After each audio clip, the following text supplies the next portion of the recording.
As acknowledged, the founders were not able to bring to fruition their noble vision of a partisan-free America. Their experience of failing to transcend partisanship themselves, despite harboring a genuine desire for it, portends to the difficulty of restraining partisan passion. From them, we learn that politics without partisanship requires more than just hopeful desire. Before embarking on a discussion about how to build a broad, nonpartisan consensus, let us first consider some of the ways nonpartisan rhetoric may be co-opted by insincere politicians and pundits who have no intention of imbibing the nonpartisan spirit. Every so often, a charismatic politician pitches unity with soothing rhetoric about bridging the partisan divide, working for the common good, and bringing us all together.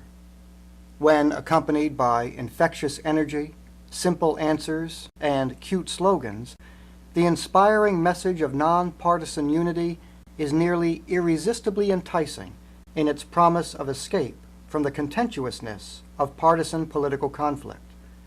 It resonates with many who don't understand why we can't all just get along. It enthusiastically attracts many who assume the only obstacle to national unity is a visionary, selfless leader. Basking in the euphoria of a nascent movement for national unity can be emotionally therapeutic and even momentarily empowering. But without specificity, words like nonpartisan, change, unity, the common good, are so vague as to mean very different things to different people.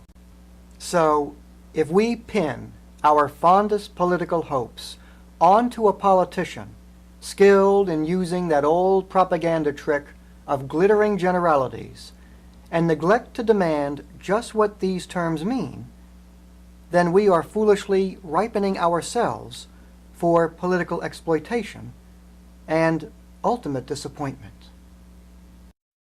Certainly, it is an absurd proposition to denounce partisanship while at the same time ambitiously striving to become the nominee of either the Republican or Democratic Party, two of the most partisan organizations in history. A nonpartisan coalition cannot emerge from within a partisan organization. Nomination by a partisan political party has involved years of dedication towards advancing the views and positions of the party's coalitions. One ascends in politics by loyalty. Consequently, any candidate that emerges from a political party is committed to the pursuit of partisan objectives and thereby constitutes an irreconcilable conflict with the noble objective of a nonpartisan pursuit for the common good.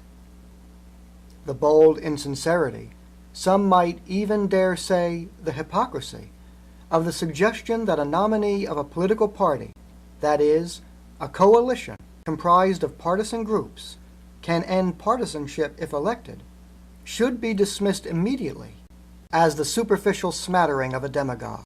If a candidate was sincere about leading Americans beyond partisanship, that candidate would, at the very least, be independent of any affiliation with a political party. And yet, independence from party affiliation does not by itself establish one as a genuine nonpartisan. Equally important is one's political views, and if a legislator, one's record. Someone who has truly risen above partisan politics, who is a real independent thinker without partisan leanings, would not hold to views or offer proposals or be in possession of a record reliably on one side of the partisan debate. We would expect an independent, nonpartisan to be forging a record that transcends the stale polarization between the two, or, at a minimum, offering proposals that have the hope of appealing to both sides. Lofty platitudes disconnected from a record and proposals that defy conventional labeling may be effective in selling old wine in new bottles. but simply persuading more people to join one side of the partisan divide is hardly an intelligible conception of nonpartisanship.